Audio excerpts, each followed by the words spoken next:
चलिए आगे बढ़ते हैं। पिछले क्लास में हम लोग ये प्रॉब्लम सॉल्व कर रहे थे और यहाँ तक हम लोगों ने कैलकुलेट किया था, ठीक ना। एक बार वैल्यूज बताएंगे बेंडिंग मोमेंट का। हम लोगों ने कैलकुलेट किया था मोमेंट एट ए कितना आया था, 0। मोमेंट एट सी भी कितना था, 0। इसके अलावा हम लोगों ने और मोमेंट कैलकुलेट किया था मोमेंट एट डी, और ये आया था 2.25। इसके अलावा मोमेंट एट बी आया था -4, ठीक है। ये वैल्यूज हमने पिछले क्लास में कैलकुलेट की थी और आप लोगों को कहा था कि डी, और यूं कहें ए से बी के बीच में बेंडिंग मोमेंट ने अपना साइन क्या किया है, चेंज किया है। आप देख सकते हैं पॉजिटिव से होता हुआ ये कहाँ जा रहा है, नेगेटिव।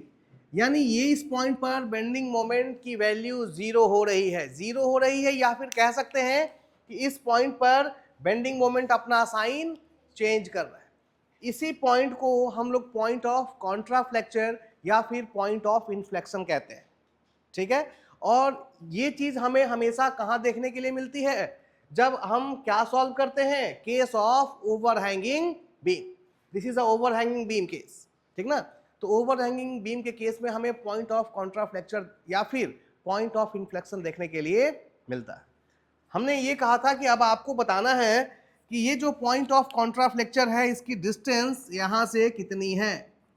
यहां से भी बता सकते हैं या फिर यहां से भी बता सकते हैं, ठीक ना। और इसके लिए हमने मेथड भी बताया था आपको कि हम क्या करेंगे। चूंकि हमें यह पता है कि इस पॉइंट पर बेंडिंग मोमेंट 0 है, तो हम इसमें कहीं एक सेक्शन ले लेंगे x, ठीक है। और suppose this is a distance x1। अब x1 मैं क्यों ले रहा हूं, क्योंकि पहले हमने कितना डिस्टेंस मान रखा था, x मान रखा था। तो हमने x1 डिस्टेंस ले लिया और x1 डिस्टेंस पर हम क्या लिखेंगे, इक्वेशन ऑफ बेंडिंग मोमेंट, ठीक है। और ध्यान दें इस पे, अगर आपको बेंडिंग मोमेंट लिखना है तो आप दोनों ही तरफ से लिख सकते हैं, फ्रॉम लेफ्ट और फ्रॉम राइट। हमें ये चीज पहले से मालूम है कि किसी भी पॉइंट पर बेंडिंग मोमेंट की वैल्यू आइदर लेफ्ट से कैलकुलेट करें या फिर राइट से कैलकुलेट करें, वैल्यू क्या रहेगी, सेम रहेगी, कोई अंतर नहीं। और पहले के क्लास में मैंने दिखाया है कि इस पॉइंट पर बेंडिंग मोमेंट हमने देखा कितना आया, 0। ये हमने कहां से कैलकुलेट किया, फ्रॉम लेफ्ट। अगर आप राइट से भी कैलकुलेट करेंगे तो यहां पे वैल्यू कितनी आएगी, 0 आएगी, ठीक ना। ध्यान दें किसी पॉइंट पर बेंडिंग मोमेंट तभी चेंज होगा जब कोई डायरेक्ट मोमेंट दिया हो। यानी मान लो इस पॉइंट पर सेम क्वेश्चन होता और यहां पर मैं एक क्या लगा देता, एक मोमेंट अलग से लगा देता, तब इस पॉइंट पर बेंडिंग मोमेंट में सडन चेंज आता, अचानक से बदलाव आता और उसका मैग्नीट्यूड इस मोमेंट के बराबर होता। बात समझ में आ रही है, अदरवाइज और कोई चेंज नहीं होता है ना।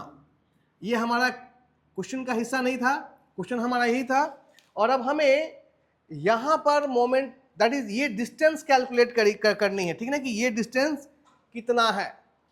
अब ये डिस्टेंस पता करने के लिए हमें जानकारी तो है नहीं कि ये पॉइंट कहां पे है, ठीक ना। दूसरी चीज, यहां पर एक गलती हुई है और कुछ लोगों ने किया भी कि इसको सिंपली क्या मान लिया, ट्रायंगल मान लिया, और इसको सिमिलर जैसे कि हम लोगों ने यहां किया वैसा किया गया। ये तरीका बिल्कुल गलत है, बिकॉज ये सेकेंड डिग्री कर्व है और ये ट्रायंगल नहीं बनाता है, तो ये दोनों सिमिलर ट्रायंगल नहीं हो सकते। तो ये कॉन्सेप्ट लगाना उचित नहीं है ना। तो कैसे सॉल्व करें, सबसे पहले हम क्या करेंगे, इसके लिए एक सेक्शन ले लेंगे और उसके लिए क्या लिखेंगे, इक्वेशन ऑफ बेंडिंग मोमेंट।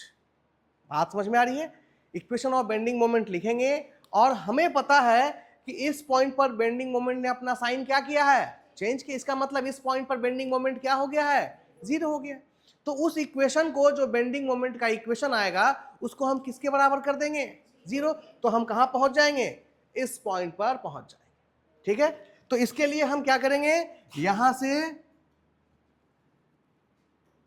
ऊपर तक ड्रॉ कर देंगे, इस पॉइंट को कहां लेके जाएंगे, लोडिंग डायग्राम पे। सब कुछ कहां पे दिखाते हैं हम लोग, देखिए जब यहां से x माना था तो इसको भी कहां पे दिखाया था, लोडिंग डायग्राम पे। तो इसको भी हम ऊपर लेके गए और इस दूरी को हमने क्या मान लिया, x1 मान लिया कि x1 पे बेंडिंग मोमेंट अपना साइन क्या कर रहा है, चेंज कर रहा है। और अब हमको किसकी वैल्यू निकालनी होगी, x1। ठीक है, तो चलिए सबसे पहले हम इक्वेशन लिखते हैं, किसका, इक्वेशन ऑफ बेंडिंग मोमेंट। ठीक है, चलिए अब equation of bending moment, suppose ये पॉइंट मिल गया, इसको आपने एक नया नाम दे दिया E। ठीक है, अब E पर बेंडिंग मोमेंट हम लेफ्ट से भी कैलकुलेट कर सकते हैं और राइट से भी कैलकुलेट कर सकते हैं, कोई डिफरेंस नहीं होगा। चलिए सबसे पहले हम लेफ्ट से कैलकुलेट करें, फ्रॉम लेफ्ट हैंड साइड हम E पे बेंडिंग मोमेंट कैलकुलेट कर रहे हैं। RA की वैल्यू कितनी आई थी भाई, 3, और RB कितना आया था, 9। ठीक है, इनकी हमें आवश्यकता पड़ेगी मोमेंट निकालने के लिए। अब देखें E पर लेफ्ट हैंड साइड से अगर देखें तो RA कैसा मोमेंट क्रिएट करेगा, क्लॉकवाइज। RA की वैल्यू है 3 इंटू यहां से लेकर के यहां तक का डिस्टेंस, और इस डिस्टेंस को हमने क्या माना है, x1, 3 इंटू x1। ठीक है, और ये चूंकि क्लॉकवाइज है सो वैल्यू क्या रहेगी, पॉजिटिव रहेगी। इसके अलावा और कोई पॉइंट लोड दिख रहा है इधर, बचा क्या, यूडीएल। तो यहां से यहां तक का यूडीएल इंटेंसिटी कितनी दी हुई है, 2, और डिस्टेंस कितना माना हमने, तो टोटल पॉइंट लोड इसका कितना बन जाएगा, 2 इंटू x1। अच्छा, ये इस तरफ लगेगा, ऐसे पॉइंट लोड पर कैसे लगेगा, तो ये यहां पर E पर ये कैसा मोमेंट क्रिएट करेगा, एंटी क्लॉकवाइज। तो साइन हमारा हो गया -2 इंटू x1, ये बन गया point load. Intensity multiplied distance, ये किस में कन्वर्ट हो गया, टोटल लोड हो गया। और ये टोटल लोड किस तरह लगता है, पॉइंट लोड कितनी दूरी पे लगता है, सेंटर में। तो यहां से यहां की दूरी x1 है, तो यहां से कितनी दूरी पे होगा, x1/2 इंटू x1/2। ठीक है, यही किसका इक्वेशन आया, इक्वेशन ऑफ बेंडिंग मोमेंट। किस पॉइंट के लिए, पॉइंट E के लिए। क्लियर है, now this is the equation of bending moment. और हमें पता है कि इस पॉइंट पर, अच्छा ये जो इक्वेशन ऑफ बेंडिंग मोमेंट आया, क्या ये इक्वेशन सही है, ये पता करने के लिए आप x1 की वैल्यू पुट करके देख सकते हैं ये वैल्यूज आती हैं कि नहीं। अगर ये सारी वैल्यूज ये इक्वेशन देता है, इसका मतलब ये इक्वेशन बिल्कुल सही है। बात समझ में आ रही है ना, उसको चेक करके देखते हैं। ये क्या हो गया, 3x1 माइनस ये और ये कैंसिल, x1 स्क्वायर। ठीक है, तो इसको हम और सिंप्लीफाई कर दें, x1 कॉमन ले लें, 3 माइनस x1, ये हो गया इक्वेशन ऑफ बेंडिंग मोमेंट। अब जरा देखो, सबसे पहले मोमेंट एट ए फाइंड करो। मोमेंट एट ए कब मिलेगा, जब हम x1 को कितना कर दें, 0। x1 को जैसे ही 0 करोगे बेंडिंग मोमेंट की वैल्यू कितनी हो जाएगी ना। अब आप कहां पे फाइंड आउट करें, C, moment at C। Moment at C के लिए x1 की वैल्यू कितनी होगी, C पे निकालना है, कितनी रखें भाई, x1 की कितनी वैल्यू देंगे कि C पे पहुंच जाएंगे। अरे यहां से यहां तक ये x1 है ना, x1 को ये है टोटल कितना 4, और ये है, तो x1 इज इक्वल टू कितना कर दे, 6 मीटर। तो कहां पहुंच जाएंगे, ये तो 5वीं क्लास का बच्चा बताएगा कि x के किस वैल्यू के लिए हम C पे चले जाएंगे। x1 की कौन सी वैल्यू लेंगे, कहां पहुंच जाए, C। कब पहुंचेंगे, 6 मीटर लेंगे तब, क्योंकि यहां से यहां तक ये 4 मीटर है, और यहां तक 4 मीटर है, और यहां से 2। तो 6 इंटू 3 माइनस 6, यही है, सही आ रहा है कुछ, देखो जरा 0 आ रहा है क्या, हाँ जी, इसका मतलब कुछ ना कुछ तो गड़बड़ है। ये सेम वैल्यूज नहीं दे रहा है। ध्यान दें, यहां पर एक सीखने वाली चीज है, टू द लेफ्ट और to the right of the section होता है बेंडिंग मोमेंट, ठीक ना। तो ये एक्स आपने किस सेक्शन के बीच में लिया है, ए और ये जो सेक्शन आपने कट किया है ये किन के बीच है, ए और बी। तो देखना ये इक्वेशन ए से बी के बीच बिल्कुल सही वैल्यू देगी। बात समझ में आ रही है? हाँ जी, ये जो एक्स एक्स सेक्शन आपने कट किया है ये किन के बीच है, ए और बी के बीच में है। तो ए से बी के तो सही देगी, लेकिन पॉइंट सी इस सेक्शन के कहां है, बाहर है। अगर आप चाहते हैं कि यहां के लिए मिले तो आप एक सेक्शन कहां कट करेंगे, इस एरिया में बी से सी के बीच में कट अभी हम लोग कट करके देखेंगे और तब फिर निकालेंगे, तब हमको कहां मिलेगा, सी पे मिलेगा। बात समझ में आ रही है? अभी देखो ये सेक्शन जो हमने लिया है वो ए और बी के बीच का है और ए से बी के बीच में ही हम इससे वैल्यू निकाल सकेंगे, ठीक ना। आइए, तो ये सी के लिए नहीं देगा, ठीक ना, क्लियर है। तो हम कहां के लिए निकाल सकते हैं, डी के लिए निकाल सकते हैं, ई के लिए निकाल सकते हैं और बी के लिए निकाल सकते हैं, क्योंकि ये सारे पॉइंट इस सेक्शन के ए और बी के अंदर। सबसे पहले मोमेंट एट बी निकालते हैं, मोमेंट एट बी। बी पर कब पहुंचेंगे भाई, जब x1 की कौन सी वैल्यू लें, 4 मीटर। सो 4 इंटू 3 माइनस 4, तो ये कितना हो गया, -4। पहुंच गए? बात समझ में आ रही है ना। दूसरा कहां पे निकाल लें, डी पे।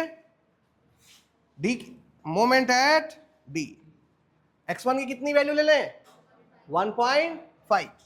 1.5 इंटू 3 माइनस 1.5, तो ये कितना आ गया, 1.5 इंटू,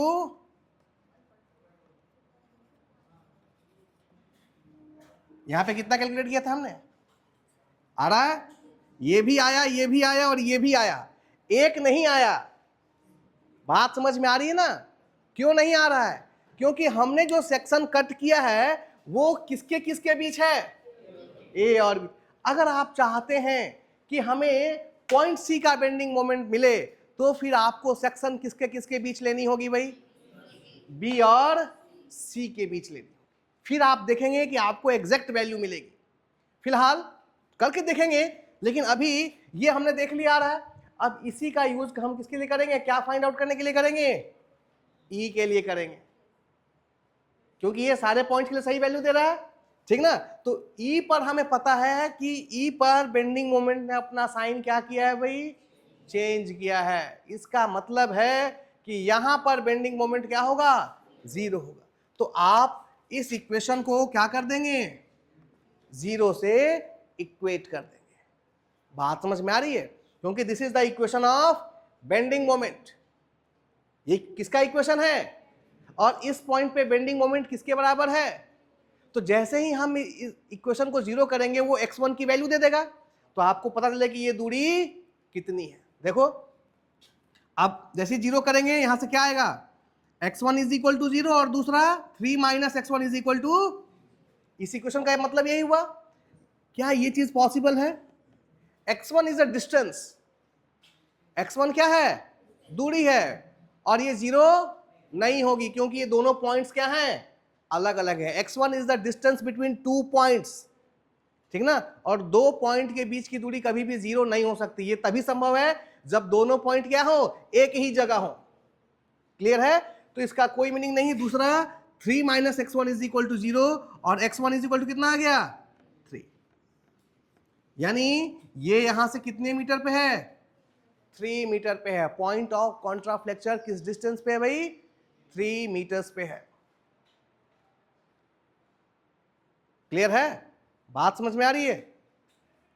दूसरी चीज ये भी कह सकते हैं कि यहां पर भी x इज इक्वल टू 0 का मतलब इस पॉइंट पे भी बेंडिंग मोमेंट कितना है, ये दिख रहा है, हमने निकाला था पॉइंट एट ए पे कितना आया था, 0 आया। बात समझ में आ रही है। ये चीजें हमें कब मिली, जब हमने किधर से कैलकुलेट किया, लेफ्ट हैंड साइड से। बात समझ में आ रही है। अब सेम काम हम लोग करेंगे किधर से, राइट हैंड साइड। देखते हैं क्या कुछ अंतर आता है या चीजें सेम रहती हैं।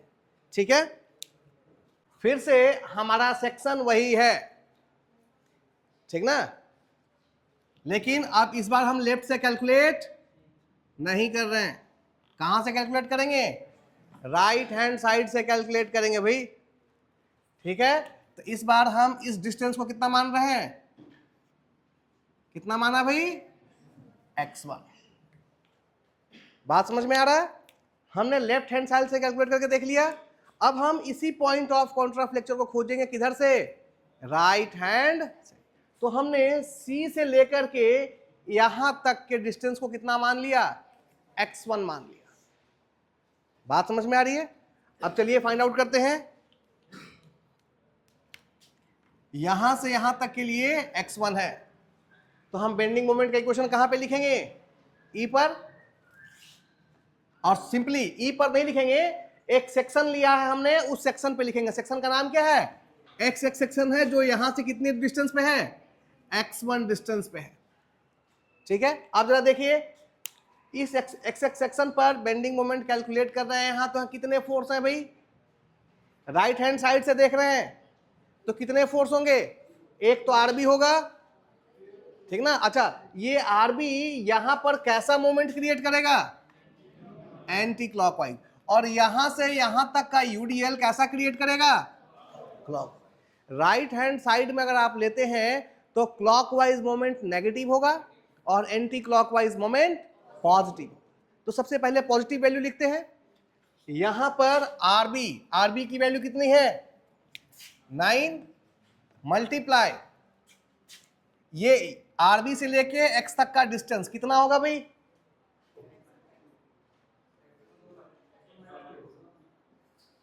कितना होगा?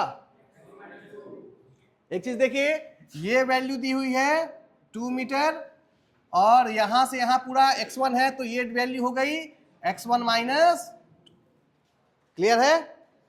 पूरा यहां तक का दूरी x1 है और यहां से यहां तक कितना दिया है? 2 मीटर। तो ये बचा हुआ x1 माइनस क्या हो जाएगा? 2। क्लियर है? सो 9 इंटू x1 माइनस 2। और ये जो मोमेंट होगा पॉइंट E के लिए anti clockwise, so it is positive. उसके बाद बचा यहां से यहां तक का UDL। बात समझ में आ रहा है? UDL की इंटेंसिटी कितनी है? 2। इसको x1 से मल्टीप्लाई कर देंगे तो टोटल लोड हो जाएगा 2 इंटू x1। और ये कहां पे लग रहा होगा भाई? सेंटर में। अब जरा देखो, टोटल यहां से यहां तक x1 है, तो सेंटर कितने पे आएगा? x1 बाई 2 पे। अच्छा, ये कैसा मोमेंट देगा? क्लॉकवाइज। ये क्लॉकवाइज देगा, तो साइन हो जाएगा -2 इंटू x1। 2 इंटेंसिटी हो गई और कितने डिस्टेंस में है भाई? x1 में, इंटू x1 बाई 2, क्योंकि आधे पे लग रहा होगा। फोर्स इंटू परपेंडिकुलर डिस्टेंस, तो यहां से परपेंडिकुलर डिस्टेंस कितने पे आएगा? x1 by 2। This is the equation of bending moment. और कोई फोर्स दिख रहा है क्या? तो ये बेंडिंग मोमेंट का इक्वेशन कहां से हुआ? Right hand side. ठीक है, तो इसको सॉल्व करें। ये हो जाएगा कितना? 9x1 minus 18 minus 2 cancel x1 square.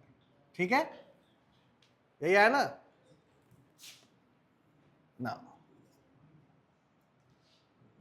Minus common ले ले,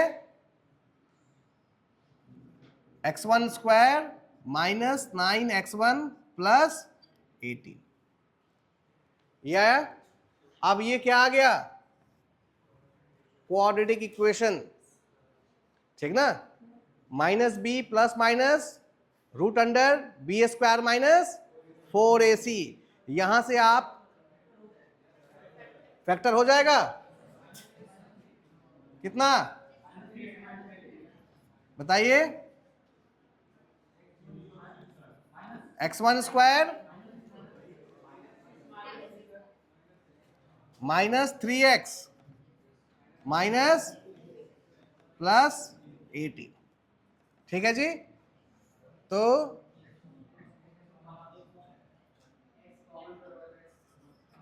x1 कॉमन ले लेंगे तो x माइनस 3 माइनस 6 कॉमन लेंगे तो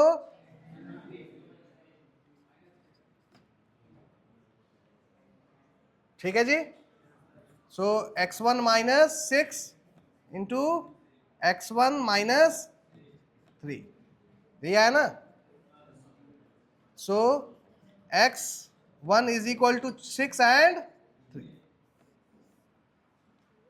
दो वैल्यू आ गई। x1 की कितनी वैल्यू आई?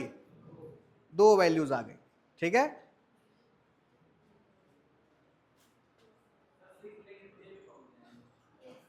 सिक्स लेंगे तो हम लोग कहां जाएंगे? ए पे। और 3 लेंगे तो कहां आ जाएंगे? ई पे आ जाएंगे, ठीक है। बात समझ में आ रही है? तो ई की वैल्यू मिल गई। हाँ क्या? देखो 6 पे भी 0 ही है। अगर आप x इज इक्वल टू 6 देखोगे तो हम कहां पे आ रहे हैं, और वहां भी बेंडिंग मोमेंट क्या है? 0 ही है। क्लियर है? तो हमें x1 की ये दो वैल्यूज मिली। क्लियर है? बात समझ में आ रही है? तो इस तरीके से हम लोग क्या कर सकते हैं, we can calculate the value of point of contraflexure बहुत ही आसानी से। ठीक है जी, चलिए आगे बढ़ते हैं। तो आप लेफ्ट से कैलकुलेट करें, डिस्टेंस है ना। हाँ जी, अभी आपको प्रॉब्लम थी, लेफ्ट से कैलकुलेट करें या राइट से करें, दूरी चेंज नहीं होने वाली, ठीक ना।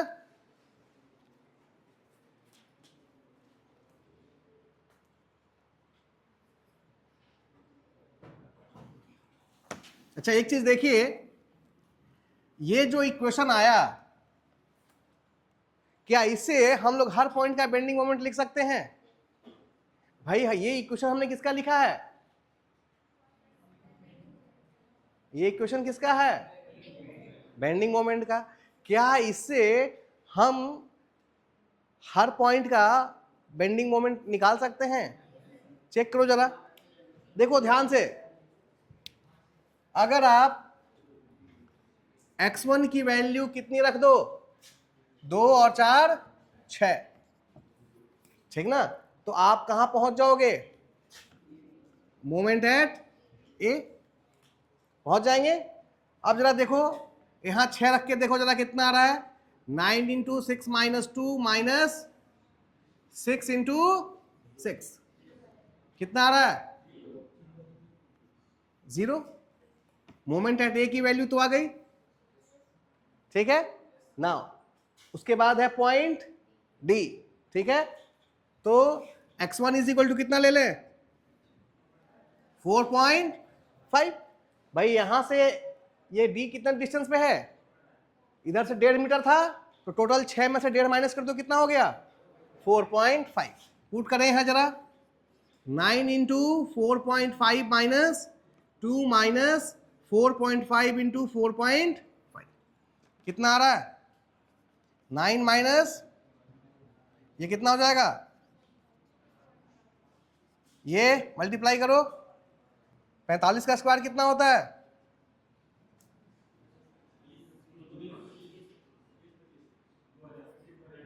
20, 20.25, ठीक है। और ये कितना हो जाएगा, ये बताएं।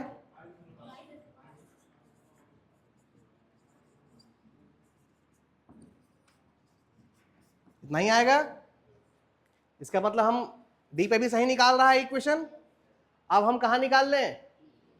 ई पर भी, चूंकि ई 3 मीटर है तो वो भी बिल्कुल सही आएगा, 0 आ जाएगा, ठीक है। उसके बाद कहां निकालें? बी पे। तो बी के लिए x1 की वैल्यू कितनी होगी? 2 मीटर, ठीक है। यहां निकाल देते हैं, यहीं पुट कर दो, 9 into 2 minus 2, x1 is equal to 2, 2 minus 2 minus 2 into 2, तो ये कितना हो गया? दिस इज 0 और this is 2 into 2, that is -4। यहां भी सही दे रहा है। नाउ अब बात आती है कि क्या ये ई पर सही देगा, सी पे, सॉरी, सी पर सही देगा। सी के लिए कितना पुट करेंगे? सी के लिए x1 की वैल्यू कितनी होगी? पुट करो 9 इंटू 0 माइनस 2 माइनस, ये तो 0 ही हो जाएगा, तो ये कितना हो गया? गलत दे रहा है। बताओ क्यों गलत दिया? हाँ हाँ, अभी मैंने थोड़ी देर पहले सिखाया था कि अगर आप सी का बेंडिंग मोमेंट देखना चाहते हैं तो सेक्शन कहां लेना पड़ेगा? It should must be between B and C. अभी जो हमने फिर से सेक्शन लिया है, ये जो सेक्शन है वो किसके किसके बीच है? ए और, तो ये ए से बी के लिए सारी वैल्यूज करेक्ट देगा, बट ये बी से सी के लिए सही वैल्यूज आपको नहीं देगा। अगर आप चाहते हैं कि बी से सी के लिए सही वैल्यूज आए तो आपको सेक्शन जो आपको लेना होगा कहां लेना होगा? बी और सी के बीच। चलो एक बार लेके देखते हैं। इस बार सेक्शन में ले रहा हूं यहां पर। Now this section is x2 distance from C, ठीक है। अब हमने सेक्शन किसके किसके बीच ले लिया भाई? B और C के।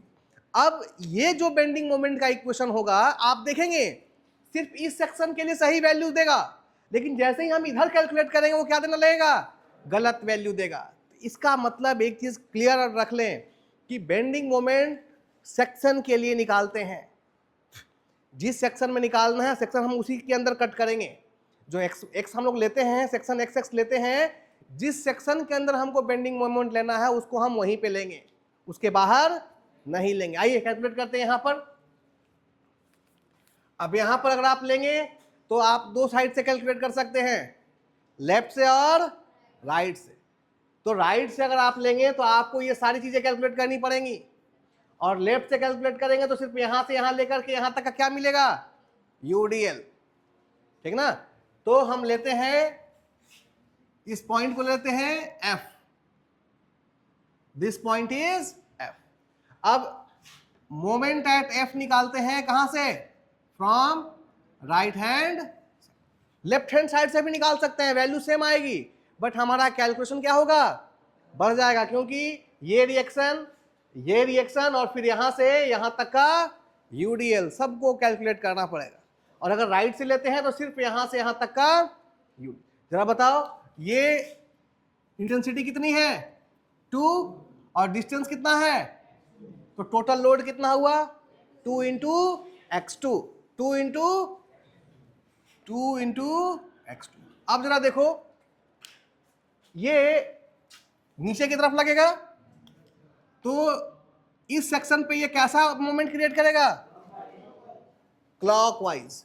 तो राइट हैंड साइड से कैलकुलेट कर रहे हैं, राइट हैंड साइड से क्लॉकवाइज का मतलब negative value, so it is minus. Minus ये हो गया फोर्स, और कितनी दूरी पे लग रहा होगा?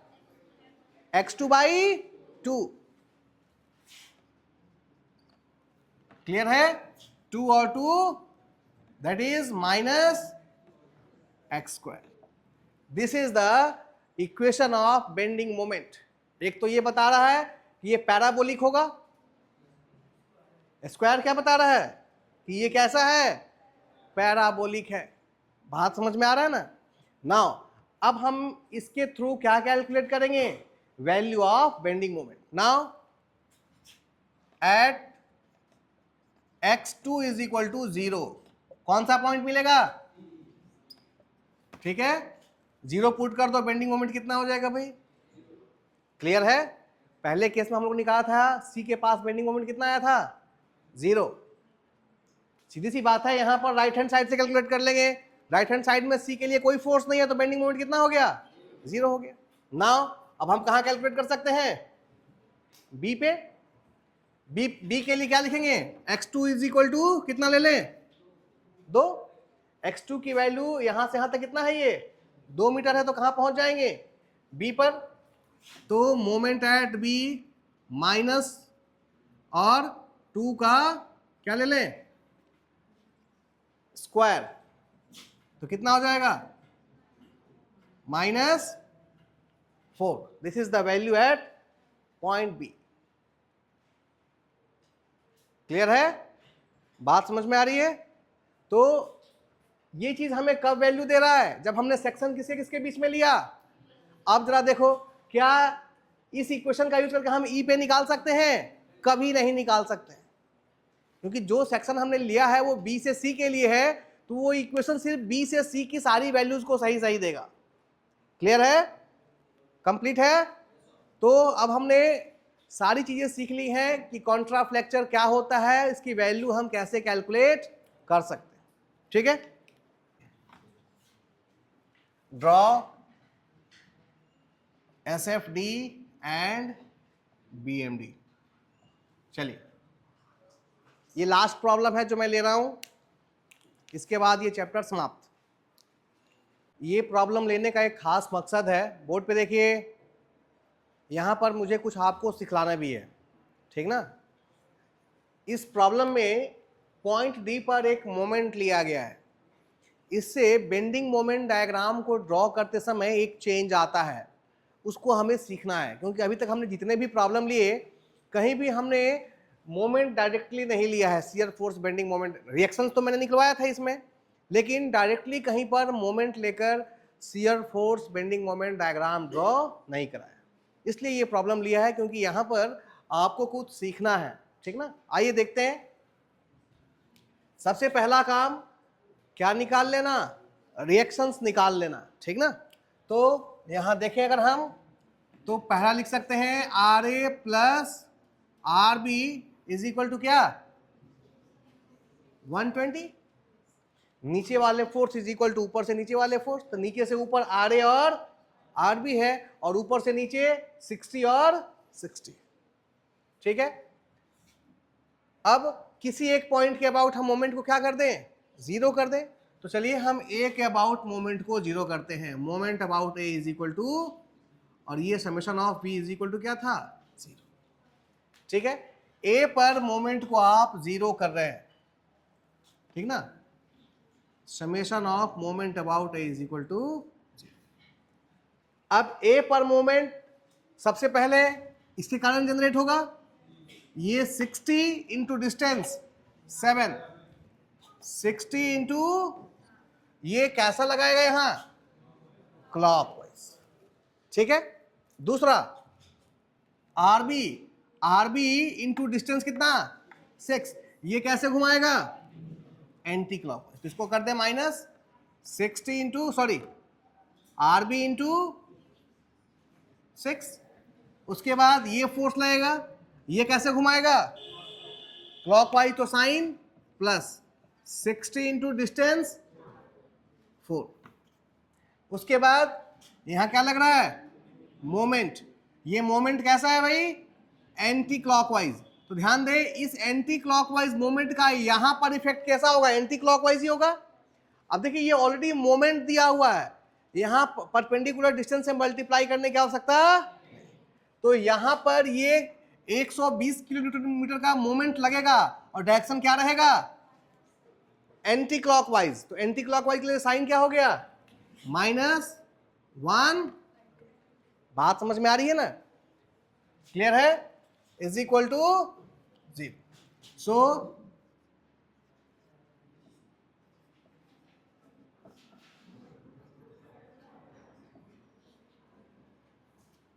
और यहां से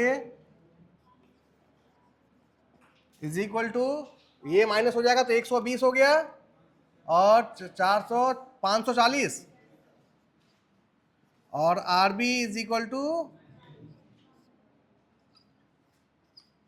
90। आर बी कितना आ गया, 90 किलो न्यूटन आएगा। जब आप यहां पुट करेंगे तो आर ए कितना आ जाएगा,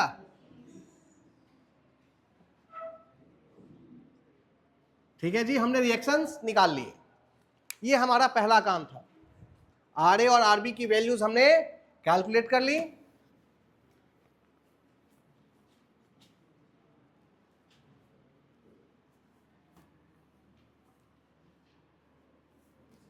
ठीक है, अब हमारा काम है कैलकुलेशन ऑफ शियर फोर्स, ठीक ना, कैलकुलेशन ऑफ शियर फोर्स, ठीक है। शुरुआत करते हैं, शियर फोर्स एट ए, कहां? जस्ट ए के जस्ट लेफ्ट में कोई वर्टिकल फोर्स दिख रहा है क्या? सो it is 0. Shear force eight A just right. हम अपना फिंगर यहां से थोड़ा सा राइट कर लेंगे तो अब क्या वर्टिकल फोर्स कोई दिख रहा है? दिखने लगा है. कौन? R A. नीचे से ऊपर पॉजिटिव, तो is equal to plus R A की वैल्यू कितनी आई है? 30.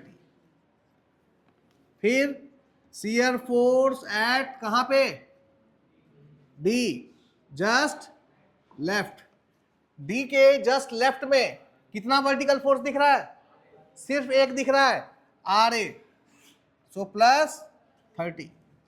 Shear force at D just right. D के जस्ट राइट में करके देखिए कितने वर्टिकल फोर्स दिख रहे हैं? अभी भी सिर्फ एक ही दिख रहा है, ये आर ए. इसके अलावा कोई वर्टिकल फोर्स नहीं है. So it is plus 30. Shear force at E just left. E पर रख के लेफ्ट में देखिए कौन सा वर्टिकल फोर्स दिख रहा है?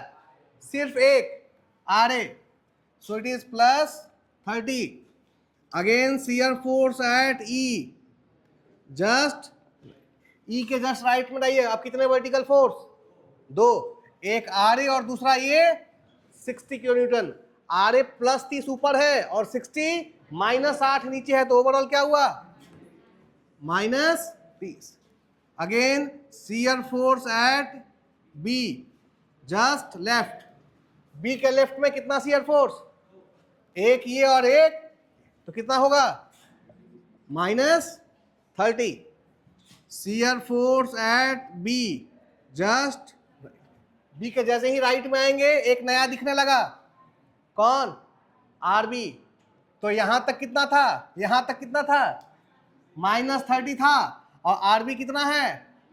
90 प्लस में है उनके से ऊपर, तो ओवरऑल कितना हो गया? प्लस 60. अब सी पे shear force at C just left. C के लेफ्ट में देखेंगे अभी भी कितना ही दिख रहा है? प्लस 60. कोई चेंज नहीं हुआ. Again shear force at C just right. C के जस्ट राइट में आए, कितना हो गया? ये दिखने लगा अब. तो ठीक है, हमारा कैलकुलेशन बिल्कुल ठीक है. अब इसको ड्रॉ कर लेते हैं.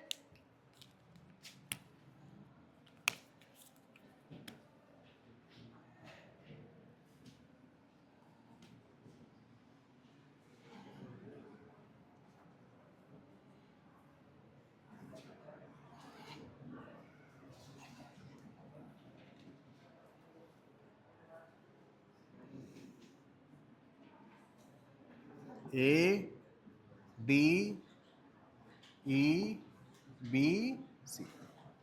ठीक है जी. चलिए, ए पर 0, उसके बाद 30 यहां हो गया. उसके बाद डी पर 30 और 30 सेम ही रहेगा. उसके बाद ई पर 30 और माइनस 30. पहले है 30 और उसके बाद है माइनस 30. ठीक है, ऊपर 30 लिया और नीचे माइनस 30 लिया. उसके बाद बी पर पहले है माइनस 30 और उसके बाद है प्लस 60. ठीक है, बी पर भी दो वैल्यूज हो गई. उसके बाद सी पर पहले प्लस 60 है और उसके बाद 0. चलिए, इसी सीरीज में इनको मिलाना होगा. पहले 0 से 30, फिर 30 के बाद फिर 30 और 30 और दूसरा भी 30 ही है. उसके बाद ई पर पहले प्लस 30 जाना है, प्लस 30 गए. उसके बाद कहां जाना है? माइनस 30. ठीक है, उसके बाद फिर से माइनस 30 पे बी पर माइनस 30. उसके बाद बी पर कहां जाना है? प्लस 60. सी पर पहले प्लस 60 जाना है और फिर कहां आना है? This is positive, this is negative. This is the shear force diagram. बात समझ में आ रही है? इसको हटा दें।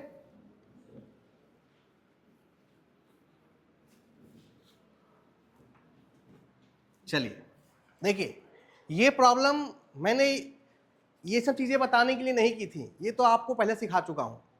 सिखाना है बेंडिंग मोमेंट कैलकुलेशन, जब किसी पॉइंट पर क्या दिया हुआ हो, मोमेंट दिया हुआ हो। क्योंकि अभी तक मैंने जितने भी केसेस कराए हैं उसमें कहीं भी डायरेक्ट मोमेंट दिया हुआ नहीं था। ध्यान दें यहां पे, अगर प्रॉब्लम में किसी पॉइंट पर डायरेक्ट मोमेंट दिया हुआ है तो हम इस पॉइंट पर बेंडिंग मोमेंट को 2 बार कैलकुलेट करेंगे। बात समझ में आ रही है? तब जाकर के आप सही आंसर तक पहुंचेंगे। एक बार क्या करेंगे, बिना इस मोमेंट के कैलकुलेट करेंगे, और दूसरी बार इस मोमेंट को कंसीडर करके। कैसे करेंगे जरा ध्यान से समझे। एक बार हम निकालेंगे bending moment at D just left, जैसे हम लोग शियर फोर्स निकालते हैं ना, तो जब जस्ट लेफ्ट कहेंगे तब हम इस 120 किलोन्यूटन को कंसीडर नहीं करेंगे, और जब हम डी के राइट में जाएंगे तो इसके कारण तो मोमेंट आएगा ही, एक मोमेंट यहां भी ये दिया। यानी अगर डायरेक्ट मोमेंट दिया हुआ है, सीधा सा मतलब है उस पॉइंट पर हम मोमेंट 2 बार कैलकुलेट करेंगे, एक बार बिना डायरेक्ट मोमेंट को कंसीडर किए हुए और एक बार मोमेंट को कंसीडर करने के बाद। देखिए इससे क्या अंतर आएगा, हम लोग दोनों काम करेंगे, पहले हम कंसीडर नहीं करेंगे और दोबारा हम कंसीडर करेंगे, तो क्या आता है। चलिए, कैलकुलेशन ऑफ बेंडिंग मोमेंट, ठीक है। अपने एक्सपीरियंस से हम लोग सीख चुके हैं कि मोमेंट एट ए और मोमेंट एट सी कितना होगा भाई, 0 होगा। Moment at A is equal to 0, moment at C is equal to 0। अब हमारे पास बचा डी, ई और बी। शुरुआत करते हैं मोमेंट एट डी। देखिए पहली बार जब मैं कैलकुलेट कर रहा हूं तो मैं जो मेथड हम लोगों ने सीखा है उससे कैलकुलेट कर रहे हैं, हम यहां एक ही बार मोमेंट लेंगे, ठीक ना। देखिए क्या होगा, अगर मोमेंट एट डी कैलकुलेट करेंगे तो हमारे पास 2 रास्ते हैं, लेफ्ट और राइट। अगर आप लेफ्ट से कैलकुलेट करेंगे तो कितना फोर्स मिलेगा, सिर्फ एक। राइट से कैलकुलेट करेंगे तो 1 2 3। तो किधर से कैलकुलेट करें भाई, लेफ्ट से। Moment at D from left hand side, ठीक है। डी पर मोमेंट ले रहे हैं तो force into perpendicular, are A की वैल्यू है 30, इंटू डिस्टेंस कितना है 2, और ये कैसे घुमाएगा डी पे, clockwise, that is 60 kilo newton into. बात समझ में आई। ये डी पर कब मिला, जब हमने इसको कंसिडर, लेकिन डी पर ऑलरेडी कितना है, -120, यानी एंटी क्लॉकवाइज है। तो एक बार तो हमने कैलकुलेट कर लिया, यहां लिखेंगे without direct moment of 120 kilo newton into. ये जो वैल्यू आई ये बिना इस मोमेंट को कंसिडर किए हुए आई, या फिर इसी को लिखने का दूसरा तरीका क्या है भाई, moment at D from left hand side. Left hand side D पे रख दिया और डी के बाद इधर देखा तो फोर्स इंटू परपेंडिकुलर डिस्टेंस, तो यही आएगा 60 किलोमीटर मीटर। अब लिखेंगे moment at D from left hand side, लिखेंगे moment at D just left, और फिर moment at D just right. तो जस्ट लेफ्ट में कितना आया, 60 किलो न्यूटन इंटू, और जब जस्ट राइट में जाएंगे तो हल्का सा फिंगर ऐसे कर लेंगे तो हमको ये 120 किलोमीटर भी क्या होगा, दिखने लगेगा। तो उस केस में जब आप निकालेंगे तो यहां पर 60 माइनस कितना होगा, -60 किलोमीटर इंटू। देख ये काम आपको सिर्फ तभी करना है जब डायरेक्ट मोमेंट क्वेश्चन में गिवन है, अगर नहीं दिया है तो आप जैसे एक बार करते हैं करके निकल जाएंगे। बात समझ में आई। लेकिन यदि डायरेक्ट मोमेंट दिया है तो एक बार जस्ट लेफ्ट निकाल लेंगे और एक बार जस्ट लेफ्ट का मतलब है without considering the direct moment, और जस्ट राइट का मतलब है by considering this direct moment. तो आपको हमेशा 2 बार कैलकुलेट करना है, इसीलिए ये प्रॉब्लम लिया है। बात समझ में आ रही है? किस केस में? अगर प्रॉब्लम में हमको क्या दे रखा है, डायरेक्ट मोमेंट कहीं दे रखा है तो। अदरवाइज कोई, अगर डायरेक्ट मोमेंट नहीं है तो कोई समस्या नहीं, आप जैसे करते हैं वैसे ही करेंगे। ठीक है, तो डी पर हमें 2 वैल्यू मिल गई, एक मिला +60 और दूसरा मिला -60। डी के बाद क्या है, ई, मोमेंट एट ई। किधर से निकाले भाई, ई पर किधर से मोमेंट निकालें? देखो, अगर लेफ्ट से लोगे तो एक फोर्स और साथ एक मोमेंट भी है। अगर ये डी पर एंटी क्लॉकवाइज लग रहा है तो इसका इफेक्ट ई पर भी 120 kilo newton metre anticlockwise ही रहेगा। लेकिन यदि राइट हैंड साइड से ले लेते हो तो ये मोमेंट का समस्या नहीं रहेगा, सिर्फ 2 फोर्स मिलेंगे। ठीक है, तो आप राइट हैंड साइड से कैलकुलेट करो, कितना आ जाएगा? ये देखो, ये कैसे घुमाएगा, राइट हैंड साइड से क्लॉकवाइज मोमेंट क्या होगा, नेगेटिव। तो -60 इंटू डिस्टेंस 3। उसके बाद ई पे निकाल रहे हैं ना, आरबी। आरबी कैसे घुमाएगा, एंटी क्लॉकवाइज का साइन प्लस आरबी की वैल्यू और डिस्टेंस 2। तो ये हो गया -180 माइनस दैट इज 0। 0 आया ना, -180 और +180 कितना आया, moment at E is equal to 0। अब क्या बचा, moment at B। Moment at B भी कहां से लेंगे हम लोग, राइट हैंड साइड से लेंगे। तो राइट हैंड साइड से फोर्स एक ही है, फोर्स इंटू परपेंडिकुलर डिस्टेंस। और ये कैसे घुमाएगा भाई, क्लॉकवाइज। तो राइट हैंड साइड से क्लॉकवाइज का मतलब negative 60 into that is 60 kilo newton into metre. चलिए ड्रॉ करते हैं। अच्छा, माइनस रहेगा ना, ठीक है।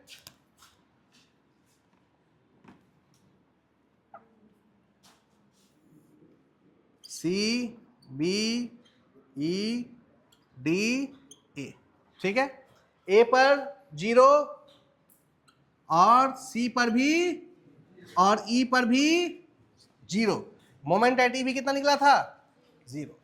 बात करते हैं D की। D पर कितना आया था भाई, D पर 2 वैल्यूज आई थी, +60 और -60। तो +60 इधर ले लिया और -60 इधर ले लिया। This is 60 and this is also 60। नीचे वाले को हम -60 कहेंगे क्योंकि ये निगेटिव साइड में है। बात समझ में आ रही है। और इसके बाद B पर भी कितना है, B पर भी -60, यही है। चलिए अब मिलाइए। सबसे पहले A से हम कहां जा रहे हैं, A से D। तो A से D पहले किस पे गए हैं भाई, पहले बिना कंसिडर किए हुए या जस्ट लेफ्ट। तो जस्ट लेफ्ट में कितना आया था, 60 +60। अच्छा, यहां से यहां तक 0 डिग्री लाइन है, तो ये क्या बनेगा, 1 डिग्री। 1 डिग्री का मतलब लीनियर लाइन, 1 डिग्री का मतलब, क्लियर है। उसके बाद +60 से कहां जाना है, -60। यहां आए, E पर जाने के लिए कितना होगा, 0। अब देखिए D से E फिर से 0 डिग्री लाइन है, तो ये क्या बनेगा, 1 डिग्री लीनियर लाइन। E से B पर फिर कितना है, 0 डिग्री है, तो बेंडिंग मोमेंट डायग्राम का लाइन कौन सा बनेगा, 1 डिग्री, ठीक है। और B से C फिर से 0 डिग्री है, तो bending moment 1 degree. This is negative and this is positive, ठीक है। This is your shear force and this is your bending moment diagram. यहां स्पेशली ध्यान रखना है, जब भी प्रॉब्लम में किसी पॉइंट पर क्या दिया हो, डायरेक्ट मोमेंट की वैल्यू दी हुई है, तो यहां पर हम 2 टाइम्स कैलकुलेट करेंगे। ओके, चलिए आज के लिए इतना ही। Thank you.